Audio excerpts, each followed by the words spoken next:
Olá! Então, hoje nós vamos dar continuidade às nossas atividades, trabalhando com o kit EV3, a maleta EV3 da Lego Educacional, dentro da nossas aulas de robótica educacional. Nós vamos hoje explorar um pouquinho mais sobre um sensor.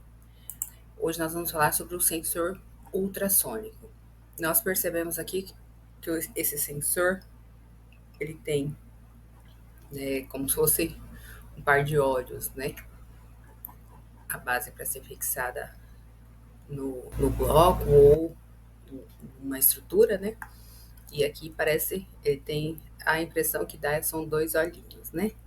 E vamos descobrir como é que esse sensor funciona e para que ele serve o dia que a gente utiliza ele no nosso dia a dia. Bem, como que o sensor funciona? O sensor ultrassônico é um sensor capaz de medir a distância até um objeto à frente dele, entendeu? Então, ele tem um sensor, né, o bloco, tem um objeto à frente dele, ele é capaz de medir essa distância. Como que ele faz isso? Ele envia ondas sonoras, né? Ele envia ondas de alta frequência, medindo quanto tempo a onda demora para chegar até o objeto e refletir e voltar. Mas como assim? Ele emite onda e volta? Vamos entender um pouco melhor. Aqui tem uma imagem demonstrando. No sensor ultrassônico, aqueles dois olhinhos que a gente pode falar, ele transmite a onda, ele envia a onda, e o outro recebe a onda.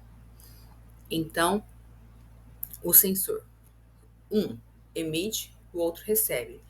A distância que é medida entre enviar e receber, ele consegue medir a quantos centímetros está, ou a distância que está o objeto. Essa distância ela pode ser medida em centímetros ou polegadas. Aqui embaixo, ó, nós temos aqui o nosso bloco do EV3, na nossa programação. Ó, tem um ícone aqui do ladinho, ó, parece dois olhinhos, bem parecido com o modelo do sensor, né?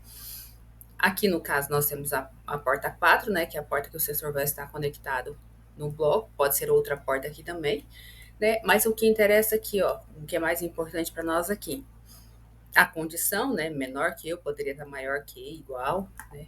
Centímetros ou polegadas. Então, quando o objeto ele pode identificar a centímetros ou polegadas, correto?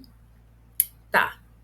Aí ele gera as ondas, lê os ecos, né, para detectar e medir a distância dos objetos, do sensor para o objeto.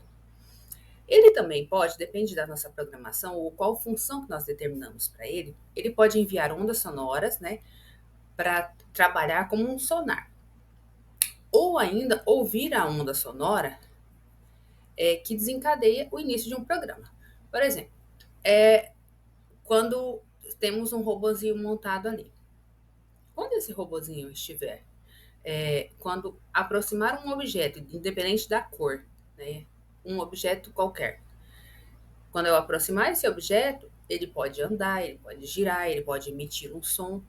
Então, quando a gente aproxima alguma coisa dele, que ele identifica esse objeto, ele pode iniciar uma programação. Depende para qual objetivo a gente utilizou programou esse sensor. Tá, mas e aí, no nosso dia a dia, onde é que nós podemos observar esses sensores? Na verdade, a gente pode ver muito, muito fácil no nosso dia a dia. Por exemplo, sensor de ré. Os carros vão estacionar e tem um sensor acoplado no para-choque traseiro do carro, né? Que vão medindo a distância para auxiliar o motorista a fazer o estacionamento, né? A estacionar de maneira correta sem colidir com nenhum objeto ou algum obstáculo, né? Muito utilizado, né, por grande parte né, da população muito querido, né, para auxiliar no estacionamento de carros, né. Outro, outra utilização do sensor é no sensor de gotejamento, né, quando precisa existir uma precisão muito exata da infusão, né. Por exemplo, esse sensor sono, Sonocheck Audi, ele é acoplado, acoplado a, a câmara de gotejamento ali, ó. Ele monitora ali com uma abraçadeira ali, ó.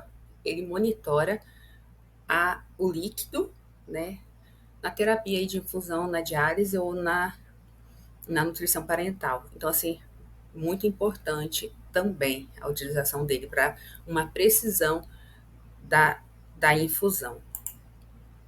Sensor de nível de reservatório. Olha só, nessa imagem nós percebemos bem a, a imagem do sensor ultrassônico, né? O emissor de onda que bate lá no nível de água e o receptor, para medir o nível de reservatório. Aí uma possibilidade, por exemplo, de estar acoplada a esse sistema, um acionamento, por exemplo, de bomba para encher um reservatório de água. A hora que o nível está lá embaixo, né, que baixou o reservatório, ele aciona a bomba automaticamente. E quando ele enche, né, que define-se um limite ali, desliga a bomba automaticamente. Então, é muito interessante também essa utilização. Na indústria, além de outros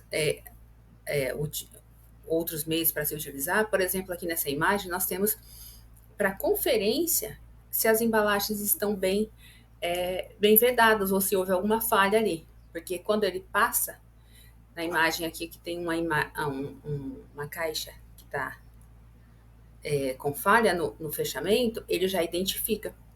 E aí fica mais fácil, né, para o controle de qualidade. Quando a gente pega, a indústria também utiliza contagem de engradados ou contagem de garrafas, por exemplo, né? Coloca lá um pacote lá com 6 unidades de garrafas. Se algum vier faltando, ele já identifica também. Ele identifica o que não é comum, né? Então ele é programado para ele tem que passar as garrafas, aquelas 6 garrafas. Não passou, ele vai identificar. Então auxilia bastante na indústria, porque é tudo em massa, né? E às vezes, né, se dependesse só do ser humano, seria uma demanda muito grande. E aí automatiza esse processo que torna-se muito mais viável o controle de qualidade. Aqui nós temos um exemplo de um robozinho Centauro, lá em 2018. Essa máquina foi criada no laboratório de mecatrônica. Ela é uma mistura aí de humanos, né, humanoides ali. É o Centauro o nome dele. Lá no Instituto de Tecnologia da Itália, sob a liderança, né, do pesquisador Nikos Sgarrakis. Esse robô, seu principal objetivo é realizar a locomoção robusta e manipulação habilidosa, né, em condições austeras de terreno acidentado, tipo de desastre, tudo isso operado remotamente por um ser humano.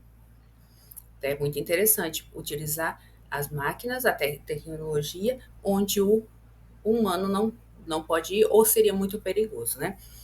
Seus criadores, eles afirmam, né, que ele é capaz de trafegar em locais com características de desastres, como o interior de prédios, inclusive subindo e descendo escadas, de passar por cima de dejetos, né, de locais desabados. Então, assim, muito interessante. Onde nós podemos utilizar os sensores ultrassônicos e outros sensores, né? Porque o Centauro não tem só um tipo de sensor. né? É uma utilização, certo? Então, partindo do princípio de que o sensor ultrassônico ele vai medir a distância de um objeto para o sensor, tem um desafio para vocês. Com o EV3, o desafio é construir e programar um robozinho que percorra um caminho até identificar o cuboide, que seria o objeto a ser resgatado. E ele seja capaz de retirar o cuboide da área de perigo até uma área de segurança. Então, assim, o desafio é programar para que o robozinho percorra um caminho até encontrar o cuboide. Então, o sensor ultrassônico tem que funcionar para encontrar o cuboide. Quando ele encontrar o cuboide, ele vai executar uma rotina. Ele precisa ser capaz de resgatar o cuboide, então ele tem que tirar o cuboide daquela área e levar para uma outra área, uma área de segurança. No vídeo a seguir, a gente tem uma demonstração de como é só um exemplo.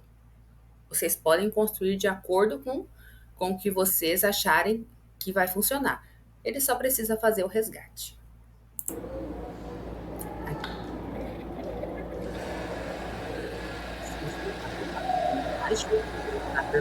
Caminho,